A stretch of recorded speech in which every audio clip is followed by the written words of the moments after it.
على رسوله الكريم أما بعد أعوذ بالله من الشيطان الرجيم بسم اللہ الرحمن الرحیم۔ 8واں پارہ ہے۔ 7ویں پارے کے آخر میں اللہ تعالی نے ایک یہ بات بھی ارشاد فرمائی تھی کہ جو مکہ کے کافر اور مشرک تھے وہ نبی کریم صلی اللہ علیہ وسلم سے فرمائشی معجزے مانگتے تھے۔ معجزہ اس خلاف عادت کام کو کہتے ہیں جو نبی کے ہاتھ پر ظاہر ہوتا ہے اور وہ نبی کی نبوت کی دلیل ہوتا ہے، یعنی عادت نہیں ہے اس طرح کام ہونے کی، خلاف عادت ہوتا ہے، خلاف واقعہ ہوتا ہے اور نبی کے ہاتھ پر ظاہر ہوتا ہے۔ معجزہ حقیقت میں فعل اللہ کا ہوتا ہے، حکم اللہ کا ہوتا ہے اور نبی کے ہاتھ پر ظاہر ہوتا ہے اور نبی کی نبوت کی دلیل ہوتا ہے۔ مثال کے طور پر حدیبیہ کے موقع پر صحابہ نے عرض کیا، یا رسول اللہ صلی اللہ علیہ وسلم پانی نہیں ہے، وضو بھی کرنا ہے، پینا بھی ہے، پانی نہیں ہے۔ اللہ کے نبی نے فرمایا کچھ تھوڑا سا پانی ہے؟ صحابہ نے کہا جی تھوڑا سا پانی ہے ایک مٹی کے برتن میں، اس کے علاوہ اور تو کوئی پانی نہیں ہے۔ تو نبی کریم صلی اللہ علیہ وسلم نے فرمایا لے آؤ۔ صحابہ وہ تھوڑا سا پانی لے آئے، میرے نبی نے اپنا ہاتھ اس پانی میں رکھا، صحابہ کہتے ہیں حضور کی انگلیوں سے پانی جاری ہو گیا۔ 1400-1500 صحابہ تھے، سب نے اسی پانی سے وضو بھی کیا، پانی بھی پیا۔ اب بھلا انگلیوں سے بھی پانی جاری ہوتا ہے؟ خلاف واقعہ ہے، خلاف عادت ہے، لیکن اللہ کا حکم ہوا، نبی کی انگلیوں سے پانی جاری ہو گیا، یہ نبی کا معجزہ ہے۔ تو یہ معجزہ ہوتا ہے، نبی کی نبوت کی دلیل ہوتا ہے۔ اور اسی طرح ایک کرامت ہوتی ہے جو اللہ کے ولی کے ہاتھ پہ ظاہر ہوتی ہے، وہ بھی خلاف عادت اور خلاف واقعہ کام ہوتا ہے۔ اور اگر نبی کے ہاتھ پر بھی ظاہر نہ ہو، ولی کے ہاتھ پر بھی ظاہر نہ ہو، کسی فاسق فاجر آدمی کے ہاتھ پر ایسا کام ظاہر ہو جائے تو اس کو شوبدہ بازی کہتے ہیں، نہ وہ معجزہ ہوتا ہے نہ کرامت ہوتی ہے۔ تو بہرحال اللہ نے ہر نبی کو معجزے دیے، ہمارے نبی کو بھی معجزے دیے۔ جیسے مکہ کے کافروں نے کہا آپ چاند کے 2 ٹکڑے کر کے دکھائیں ہم آپ کو نبی مان لیں گے، میرے نبی نے انگلی کا اشارہ کیا، چاند کے 2 ٹکڑے ہو گئے، یہ میرے نبی کا معجزہ ہے۔ تو بہت سارے معجزات اللہ نے ہمارے نبی کو دیے۔ مکہ کے کافر فرمائش کرتے تھے جی فلاں معجزہ دکھائیں، تو اللہ اس 8ویں پارے کے شروع میں فرما رہے ہیں کہ اگر ہم فرمائشی معجزہ دکھا بھی دیں پھر بھی یہ کافر ایمان لانے والے نہیں ہیں، یہ اپنی ضد پر اڑے رہیں گے، یہ ضدی ہے، حالانکہ دل سے جانتے ہیں نبی سچا ہے، قرآن سچا ہے، نبی جو دین لے کر آیا ہے وہ سچا ہے، لیکن ضد اور تکبر کی وجہ سے نہیں مانتے۔ اللہ فرماتے ہیں اگر ہم فرمائشی معجزہ دکھا بھی دیں پھر بھی یہ ضد اور تکبر کی وجہ سے ایمان نہیں لائیں گے۔ اور اللہ کا طریقہ یہی ہے، جب بھی کوئی قوم نبی سے کسی معجزے کی فرمائش کرتی ہے اور اللہ وہ معجزہ دکھا دیتے ہیں پھر بھی قوم ایمان نہ لائے تو اللہ کا عذاب آ جاتا ہے۔ گزشتہ قومیں گزری ہیں، انہوں نے اپنے نبیوں سے فرمائشیں کی ہمیں یہ معجزہ چاہیے۔ صالح علیہ السلام کی قوم نے کہا کہ ہمیں یہ معجزہ چاہیے، یہ سامنے پہاڑ ہے اس میں سے 10 ماہ کی گابن اونٹنی نکلے ہم آپ کو نبی مان لیں گے۔ صالح علیہ السلام نے دعا کی، اللہ نے پہاڑ سے اونٹنی نکال دی، لیکن قوم نے ایمان کیا لانا تھا، انہوں نے اس اونٹنی کو بھی قتل کر دیا، تو پھر اللہ کا عذاب آیا۔ جب کوئی قوم فرمائش کرتی ہے معجزے کی، اللہ دکھا دیتے ہیں، پھر قوم ایمان نہیں لاتی تو اللہ کا عذاب آتا ہے۔ تو یہاں بھی اللہ فرما رہے ہیں کہ یہ جو ان سے معجزے مانگ رہے ہیں ہم دکھا تو سکتے ہیں، لیکن یہ ضد کی وجہ سے پھر بھی ایمان نہیں لائیں گے تو پھر ان پر ہمارا عذاب آ جائے گا۔ اس کے بعد نبی کریم صلی اللہ علیہ وسلم کو تسلی دی جا رہی ہے کہ اگر یہ کافر کلمہ نہیں پڑھتے، آپ کی بات نہیں مانتے، تو آپ کی ذمہ داری دین کا پیغام پہنچا دینا ہے۔ بس آپ نے دین کا پیغام پہنچا دیا ہے، دین کی تبلیغ کر دی ہے۔ اب اگر وہ ایمان لائیں گے تو ان کی آخرت بن جائے گی، اور اگر وہ ایمان نہیں لاتے تو آپ پریشان نہ ہوں۔ آپ کو پریشان ہونے کی ضرورت نہیں ہے، جو آپ کی ذمہ داری تھی دین پہنچانا، وہ ذمہ داری آپ نے ادا کر دی ہے۔ اب اگر وہ ایمان نہ بھی لائیں تو آپ سے نہیں پوچھا جائے گا۔ اس کے بعد اللہ تعالیٰ نے مومن اور کافر کی مثال بیان فرمائی ہے۔ فرمایا مومن کی مثال زندہ آدمی کی ہے اور کافر کی مثال مردہ آدمی کی ہے۔ اور دوسری مثال بیان فرمایا ایمان کی مثال روشنی کی ہے۔ ایمان ایک روشنی ہے، ایمان ایک نور ہے، ایمان ایک اجالا ہے، اور کفر کی مثال اندھیرے کی ہے۔ تو فرمایا جو مومن ہوتا ہے اس کے پاس ایمان کا نور ہوتا ہے، اور جو کافر ہوتا ہے اس کے پاس چونکہ ایمان نہیں ہوتا تو ایمان کا نور بھی نہیں ہوتا، اور قیامت کے دن اندھیرا ہوگا، کوئی روشنی نہیں ہوگی۔ ایمان والوں کے پاس ان کے ایمان کی روشنی ہوگی، اور ایمان والے اسی ایمان کی روشنی میں چل کر پرصراط سے بھی گزریں گے اور جنت میں بھی جائیں گے۔ تو اللہ ایمان والوں کو قیامت کے دن ایمان کی روشنی عطا فرمائیں گے۔ اللہ فرماتے ہیں ایمان والوں کے لیے تو روشنی ہے اور کافروں کے لیے کوئی روشنی نہیں۔ اور آگے اللہ فرما رہے ہیں ہدایت اللہ کے قبضہ میں ہے، جسے اللہ چاہتے ہیں ہدایت دیتے ہیں، جسے اللہ چاہتے ہیں اسے ہدایت سے معلوم کر دیتے ہیں۔ آگے معاشر میں سوال و جواب کا تذکرہ ہے۔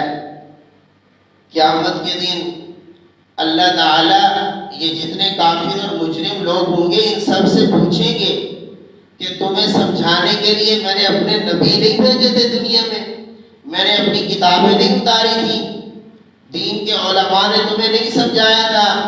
وہ کہیں گے اللہ آپ کے نبی آئے تو تھے، آپ کی کتابیں آئی تھی، بعض اقرار کر دیں گے، بعض انکار بھی کر دیں گے۔ تو اللہ فرمائیں گے میں نے دنیا میں سمجھانے کے لیے نبی بھی بھیجے تھے اور کتابیں بھی نازل کی تھی۔ اگر کوئی سمجھنا چاہتا تھا تو وہاں سمجھ سکتا تھا، ایمان لا سکتا تھا، عمل کی جگہ دنیا تھی۔ بہرحال آج قیامت کا دن ہے، پچھتانے کے سوا اور کچھ نہیں ہوگا۔ آگے اللہ تعالیٰ نے مشرکین کے کچھ باطل عقائد کا تذکرہ فرمایا ہے۔ جیسے میں نے رات بھی عرض کیا تھا کہ وہ کچھ جانوروں کو بتوں کے نام پر چھوڑ دیتے تھے۔ پیداوار ہوتی تھی، فصل ہوتی تھی، اس کا کچھ حصہ بتوں کے نام کا کر دیتے تھے کہ یہ بتوں کے نام کا ہے، یہ جانور بتوں کے نام کے ہیں۔ اب جانور کو بتوں کے نام کا کر دیا، اب کہا کوئی اس پر سوار بھی نہ ہو، کوئی اس کا دودھ بھی نہ نکالے، کوئی اس کو اپنے استعمال میں بھی نہ لائے وگرنہ نقصان ہوگا۔ تو یہ ان کے باطل نظریات تھے کہ وہ جانوروں کو، کھیتیوں کو بتوں کے نام پر وقف کر دیتے تھے۔ اللہ وہی فرما رہے ہیں کہ بتوں کے نام پر وقف کرنا ٹھیک نہیں ہے۔ اگر تم نے جانور وقف کرنے ہیں، کھیتیاں وقف کرنی ہیں تو صرف اللہ کے نام پر وقف کرو، صرف اللہ کے نام پر صدقہ کرو، صرف اللہ کے نام کی منت مانو، صرف اللہ کے نام کی دعوت اور خیرات کرو، اللہ کے سوا غیر اللہ کے نام کی درست نہیں ہے۔ آگے اللہ تعالیٰ نے مشرکین کی کچھ جاہلانہ رسومات کا تذکرہ بھی کیا ہے۔ جیسے جاہلیت سے یہ بات ان میں چلی آ رہی تھی کہ وہ بیٹیوں کو زندہ دفن کر دیتے تھے۔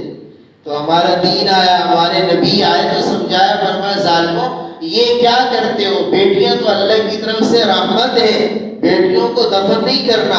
تو یہ جاہلیت کی رسم تھی جو ان لوگوں میں موجود تھی۔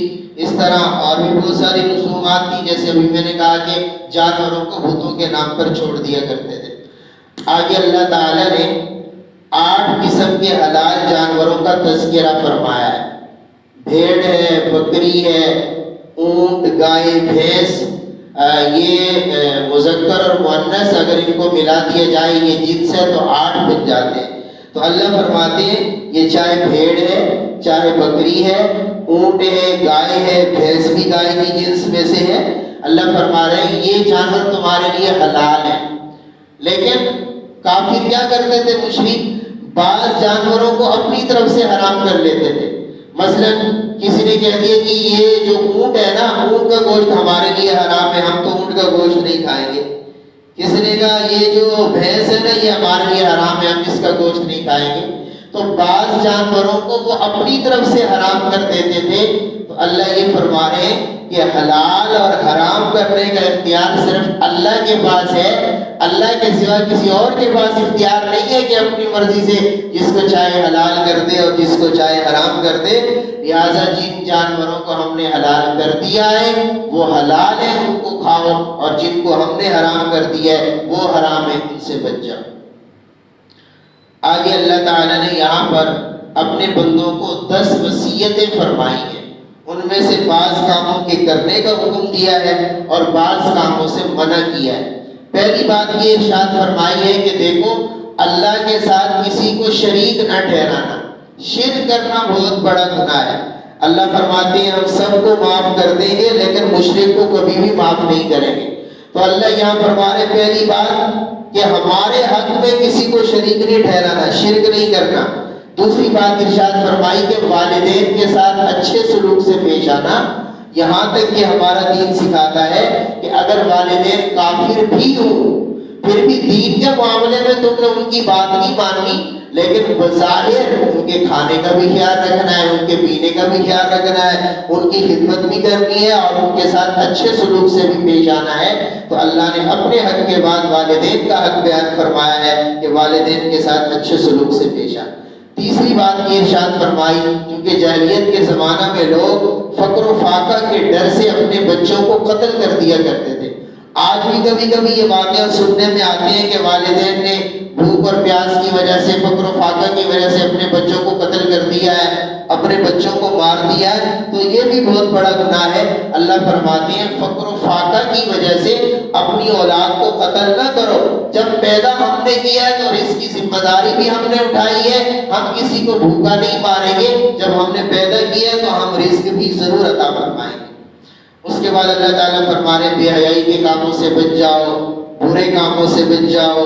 آگے اللہ فرما رہے کسی مسلمان کو ناحق قتل نہ کرو، کسی مسلمان کو جان بوجھ کر ناحق قتل کرنا بہت بڑا گناہ ہے۔ اور پیچھے میں نے عرض کر دیا قرآن کہتا ہے جس نے کسی ایک انسان کو قتل کیا وہ ایسے گویا اس نے پوری انسانیت کو قتل کر دیا۔ اور کتنی سخت وعید بیان فرمائی جس نے کسی مسلمان کو جان بوجھ کر قتل کیا وہ ہمیشہ جہنم کی آگ میں جلتا رہے گا۔ اس لیے اللہ فرما رہے کسی کو ناحق قتل نہ کرو۔ آگے اللہ فرما رہے یتیم بچوں کا ناحق مال نہ کھاؤ بلکہ یتیم کے مال کی حفاظت کرو، یہ مسئلہ بھی تفصیل سے عرض کر چکا ہوں۔ آگے اللہ فرما رہے ناپ تول میں کمی نہ کرو، پورا ناپو پورا تولو، بلکہ میرے نبی نے فرمایا جھکتا ہوا ناپو اور جھکتا ہوا تولو، ناپ تول میں کمی کرنا بھی بہت بڑا گناہ ہے۔ آگے اللہ تعالیٰ فرما رہے ہیں کہ عدل و انصاف سے فیصلے کرو، کبھی بھی فیصلوں میں نا انصافی نہ کرنا، اللہ انصاف کرنے والوں کو ہی پسند فرماتے ہیں۔ آگے فرمایا جو اللہ سے وعدہ کر کے آئے ہو کہ ہم دنیا میں جائیں گے تو تیرے احکامات مانیں گے، تیرے نبی کے طریقوں پر چلیں گے، ایمان پر ثابت قدم رہیں گے، تو اللہ کے اس وعدے کو بھی پورا کرنے کی کوشش کرو۔ آگے فرمایا صراط مستقیم پر چلو، سیدھے راستے پر چلو۔ سیدھا راستہ کن لوگوں کا ہے؟ نبیوں کا، شہداء کا، صالحین کا، صدیقین کا، یہ سیدھا راستہ ہے۔ فرمایا نبیوں کے پیچھے چلو، نبیوں کے نقش قدم پر چلو، صدیقین کے نقش قدم پہ چلو، شہداء اللہ کے جو نیک لوگ ہیں ان کے نقش قدم پر چلو، ان کے نقش قدم پر چلنا ہی سیدھا راستہ ہے۔ آگے اللہ تعالیٰ فرما رہے ہیں قُلْ إِنَّ صَلَاتِي وَنُسُكِي وَمَحْيَايَ وَمَمَاتِي لِلَّهِ رَبِّ الْعَالَمِينَ، محبوب ان سے فرما دیجئے میری نماز بھی اللہ کے لیے، میری قربانی بھی اللہ کے لیے، میرا زندہ رہنا بھی اللہ کے لیے، میرا مرنا بھی اللہ کے لیے۔ گویا تعلیم یہ دی جا رہی ہے کہ اللہ کے ہاں عمل وہی قبول ہوگا جو خالص اللہ کو راضی کرنے کے لیے ہوگا۔ اگر اللہ کو راضی کرنے کے لیے عمل نہیں ہے، دکھلاوے کے لیے عمل ہے، دنیاوی اغراض کے لیے ہے، تو وہ عمل اللہ کے ہاں قبول نہیں ہوتا، اس پر ثواب نہیں ہوتا، بلکہ وہ عمل انسان کے منہ پر مار دیا جاتا ہے۔ اس لیے فرمایا فرما دو میری نماز بھی اللہ کے لیے ہے، میری قربانی بھی اللہ کے لیے ہے، میری زندگی بھی اللہ کے لیے، میری موت بھی اللہ کے لیے۔ یا ایک اور بات ارشاد فرمائی کہ اگر کوئی انسان ایک نیکی کرتا ہے تو اللہ ایک نیکی پر، یہ اللہ کی رحمت ہے، اس کا کرم ہے کہ میرا رب ایک نیکی پر 10 نیکیوں کا ثواب عطا فرماتے ہیں۔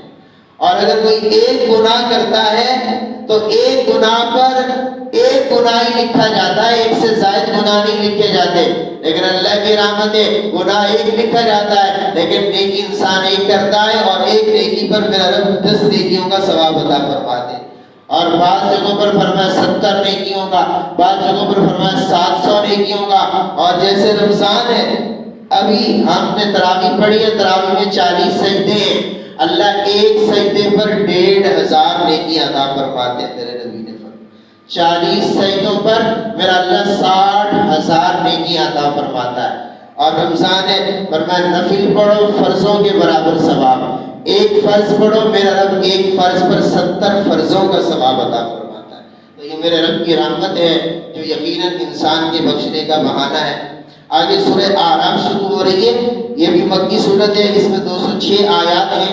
اور میں نے عرض کیا تھا جو مکی صورتیں ہیں اس میں زیادہ تر اللہ کی توحید کا بیان ہے، رسول اللہ صلی اللہ علیہ وسلم کی رسالت کا بیان ہے، قرآن کریم کی سچائی کا بیان ہے، اور آخرت اور قیامت کا بیان ہوتا ہے مکی صورتوں میں عمومی طور پر۔ تو یہاں بھی اللہ تعالیٰ نے سب سے پہلے قرآن کریم کی سچائی کو بیان فرمایا قرآن کریم جو ہے یہ انسانوں کے لیے ہدایت کا ذریعہ ہے، اور انسانوں کے لیے بہت ایک عظیم چیز ہے زندگی گزارنے کے لیے اللہ کا کلام جو اللہ نے عطا فرمایا ہے۔ اگر انسان اس قرآن کریم کے مطابق زندگی گزارے گا تو اس کی دنیا بھی بن جائے گی اور اس کی آخرت بھی بن جائے گی۔ پھر آگے نبی کریم صلی اللہ علیہ وسلم کو وہی تسلی دی جا رہی ہے کہ اگر کافر ایمان نہیں لاتے تو آپ پریشان نہ ہو، آپ کی ذمہ داری دین کا پیغام پہنچا دینا ہے، باقی ہدایت دینا تو ہمارے قبضے میں ہے، ہم جسے چاہیں گے ہدایت دیں گے، جسے چاہیں گے ہدایت سے محروم کر دیں گے۔ آگے اللہ فرمانے قیامت کے دن ہم انصاف کے ترازو قائم کریں گے۔ قیامت کے دن ترازو ہوگا، دو ترازو کے 2 پلڑے ہوں گے، اور کتنا بڑا پلڑا ہوگا، 7 آسمان اور 7 زمین اس پلڑے میں آ جائیں گے، اتنے بڑے پلڑے ہوں گے۔ اور وہ ترازو کس لیے قائم ہوگا؟ انسان جو دنیا میں اعمال کرتے ہیں چاہے گناہ کے چاہے ثواب کے، قیامت کے دن اعمال گنے نہیں جائیں گے بلکہ قیامت کے دن ان اعمال کو تولا جائے گا، ان اعمال کا وزن ہوگا۔ اللہ فرماتے ہیں وَنَزَعُ الْمَوَازِينَ الْقِسْطَ لِيَوْمِ الْقِيَامَةِ، ہم قیامت کے دن انصاف کے ترازو قائم کریں گے، ہر ایک کے اعمال کو تولا جائے گا۔ اللہ فرماتے ہیں کسی پر کوئی ظلم بھی نہیں ہوگا، ہر ایک کو اس کے اعمال کا پورا بدلہ دیا جائے گا۔ تو قیامت کے دن ہمارے اعمال تولے جائیں گے کہ ہمارے اعمال میں کتنا وزن ہے۔ یہاں اللہ فرما رہے ہیں قیامت کے دن خوش نصیب وہ ہوگا جس کے اعمال کا پلڑا بھاری ہو جائے گا، جس کے اعمال کا پلڑا جھک جائے گا۔ تو اعمال میں وزن کیسے پیدا ہوتا ہے؟ اس کی 2 شرطیں ہیں۔ ایک شرط یہ ہے جو بھی عمل کیا جائے اللہ کو راضی کرنے کے لیے کیا جائے، دکھلاوے کے لیے دنیاوی اغراض کے لیے نہ ہو۔ جب اللہ کو راضی کرنے کے لیے عمل ہو تو پھر اس عمل میں وزن پیدا ہو جاتا ہے۔ اور دوسری شرط یہ ہے عمل میں وزن تب پیدا ہوتا ہے جب وہ عمل نبی کریم صلی اللہ علیہ وسلم کی سنت اور طریقے کے مطابق ہو، پھر اس میں عمل میں وزن پیدا ہوتا ہے۔ اگر وہ عمل حضور کی سنت کے مطابق نہ ہو تو پھر اس عمل میں وزن پیدا نہیں ہوتا۔ اس لیے اگر ہم نے اپنے اعمال کو وزنی بنانا ہے تو ہمیں اللہ کی رضا بھی پیدا کرنی ہوگی اور رسول اللہ صلی اللہ علیہ وسلم کے طریقے کے مطابق عمل کرنا پڑے گا۔ آگے اللہ تعالیٰ نے آدم علیہ السلام کا واقعہ بیان فرمایا۔ آدم علیہ السلام کو اللہ نے بنایا، فرشتوں سے فرمایا سجدہ کرو، سب نے سجدہ کیا، ابلیس اور شیطان نے سجدہ نہ کیا۔ اور اللہ کے سامنے دلیل دینے لگا جی آپ نے آدم کو تو مٹی سے بنایا ہے اور مجھے آگ سے بنایا ہے، اور آگ جو ہے مٹی سے افضل ہے، لہٰذا میں آدم سے افضل ہوں تو میں آدم کو سجدہ کیوں کروں؟ تو اللہ نے فرمایا انک رجیم، دفع ہو جا، تو دھتکارا ہوا ہے، مردود ہے۔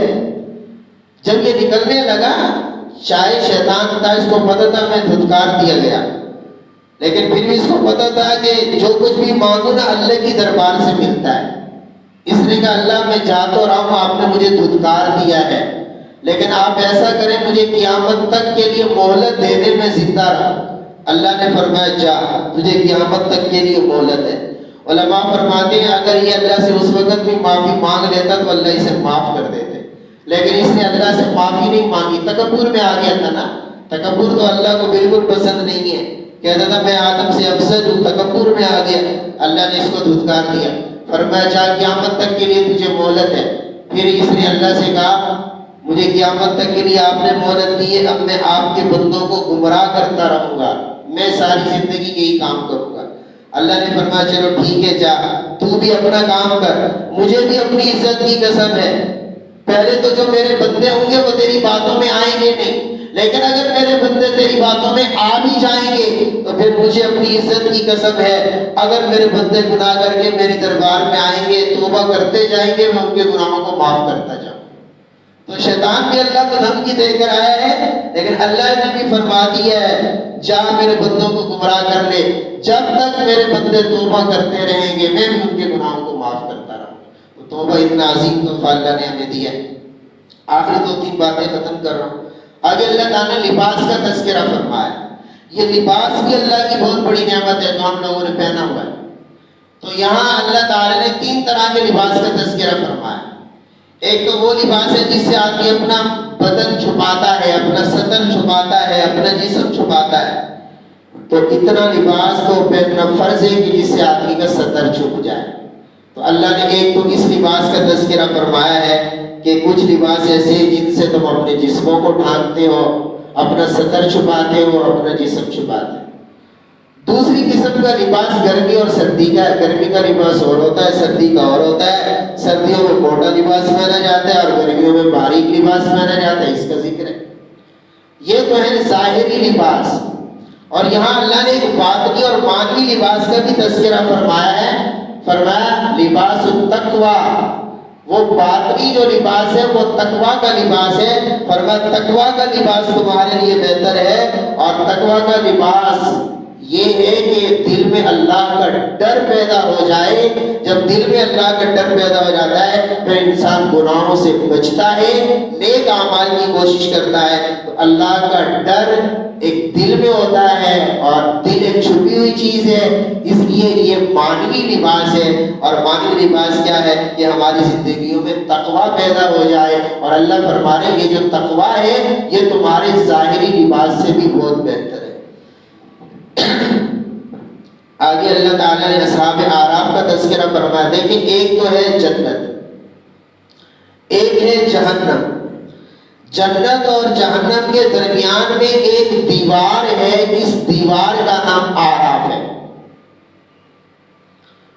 اور اس دیوار کے نام پر اللہ نے یہ سورت نازل فرمائی ہے، سورہ اعراف۔ تو دائیں جانب جنت ہے، بائیں جانب دوزخ ہے، اور درمیان میں اعراف ہے۔ قیامت کے دن جب حساب و کتاب ہوگا، کچھ لوگ تو جنت میں چلے جائیں گے، جن کو نام اعمال دائیں ہاتھ میں مل جائے گا جنت میں چلے جائیں گے، یا جن پر اللہ فضل فرمائیں گے، رحمت فرمائیں گے، حساب ہی نہیں لیں گے، وہ جنت میں چلے جائیں گے، اور جن کے بارے میں فیصلہ ہوگا جہنم کا وہ جہنم میں چلے جائیں گے۔ کچھ لوگ ایسے ہوں گے جو نہ جنت میں جائیں گے نہ جہنم میں جائیں گے، بلکہ وہ اس دیوار پر ہوں گے، اعراف پر ہوں گے، وہ کچھ عرصہ یہاں پر رہیں گے لیکن اللہ سے معافی مانگتے رہیں گے۔ پھر ایک وقت آئے گا اللہ ان اعراف والوں کو بھی جنت میں داخل فرما دیں گے۔ تو یہ اعراف وہ دیوار ہے جو جنت اور جہنم کے درمیان میں۔ آگے اللہ تعالیٰ نے اپنی توحید کے دلائل بیان فرمائے ہیں کہ آسمان 7 ہم نے بنائے، اوپر نیچے اللہ کا اتنا بڑا عرش ہم نے بنایا، سورج چاند ستارے، اللہ فرماتے ہیں یہ ساری ہماری توحید اور قدرت کے دلائل ہیں۔ آگے اللہ تعالیٰ نے 5 انبیاء کا تذکرہ فرمایا ہے، ان کی قوموں کا تذکرہ فرمایا ہے، اور اللہ فرما رہے ہیں کہ مثلا نوح علیہ السلام ہے، لوط علیہ السلام ہے، شعیب علیہ السلام ہے، ان کا تذکرہ فرمایا۔ اللہ فرماتے ہیں ان نبیوں نے آ کر اپنی قوموں کو سمجھایا کہ دیکھو اللہ کی نافرمانی سے باز آ جاؤ، لیکن ان قوموں نے نبیوں کی بات کو نہیں مانا، اللہ کی نافرمانی کرتے رہے اور نبی کے نقش قدم پر یہ نہیں چلے، تو پھر دنیا میں ان پر اللہ کا عذاب آ گیا۔ تو اللہ ان کے واقعات بیان فرما کر انسانوں کو تنبیہ فرما رہے ہیں کہ اگر نافرمانی کی وجہ سے ان پر اللہ کا عذاب آ سکتا ہے تو تم پر بھی اللہ کا عذاب آ سکتا ہے، لہٰذا تم ان گزشتہ قوموں کی طرح اللہ کے نافرمان نہ بن جاؤ، بلکہ اللہ کے فرما بردار بننے کی کوشش کرو اور نبی کی تعلیمات پر عمل کرنے کی کوشش کرو، اسی سے تمہاری دنیا بھی بن جائے گی اور آخرت بھی بن جائے گی۔ اللہ ہمیں دین کی سمجھ عطا فرمائے۔ وآخر دعوانا الحمدللہ رب العالمین، الصلاۃ والسلام علی سید الانبیاء والمرسلین۔ ربنا آتنا فی الدنیا حسنہ وفی الآخرۃ حسنہ وقنا عذاب النار۔ ربنا ظلمنا انفسنا وان لم تغفر لنا وترحمنا لنكونن من الخاسرین۔ وصلی اللہ تعالی علی خیر خلقہ محمد وعلی آلہ واصحابہ اجمعین برحمتک۔